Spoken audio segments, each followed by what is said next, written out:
દર્શક મિત્રો, ગુજરાત સત્યવાર્તા ન્યૂઝમાં તમારું હાર્દિક સ્વાગત છે. હું છું મંશરી શેરબાનુ. આજથી રાજ્યવ્યાપી હેલ્મેટ ઝુંબેશ શરૂ. વડોદરાની સરકારી કર્મચારીઓ પર પોલીસની રડારમાં.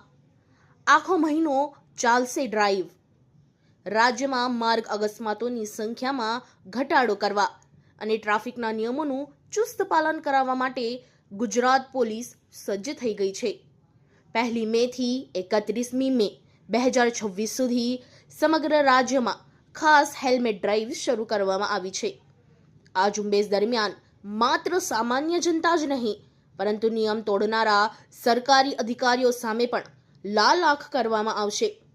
ગુજરાત પોલીસના ઇન્ચાર્જ આઈજી મકરંદ ચૌહાણ દ્વારા જારી કરાયેલા પરિપત્ર મુજબ મોટર વાહન અધિનિયમની કલમ 129 મુજબ ટુ વ્હીલર ચલાવનાર અને પાછળ બેસનાર બંને માટે હેલ્મેટ પહેરવું ફરજિયાત છે.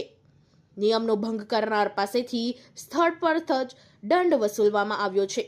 વડોદરાની તમામ સરકારી કર્મચારીઓ પ્રવેશ દ્વાર પર ટ્રાફિક પોલીસ તહેનાત રહેશે.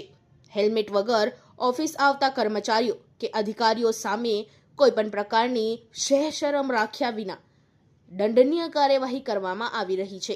ત્યારે વડોદરા શહેર ટ્રાફિક પોલીસ દ્વારા આજે પોલીસ ભવન અને નર્મદા ભવન ખાતે ચેકિંગ હાથ ધરવામાં આવ્યું હતું અને કેટલાક કર્મચારીઓ વગર હેલ્મેટ નજરે પડતા તેઓ સામે કાર્યવાહી હાથ ધરવામાં આવી હતી.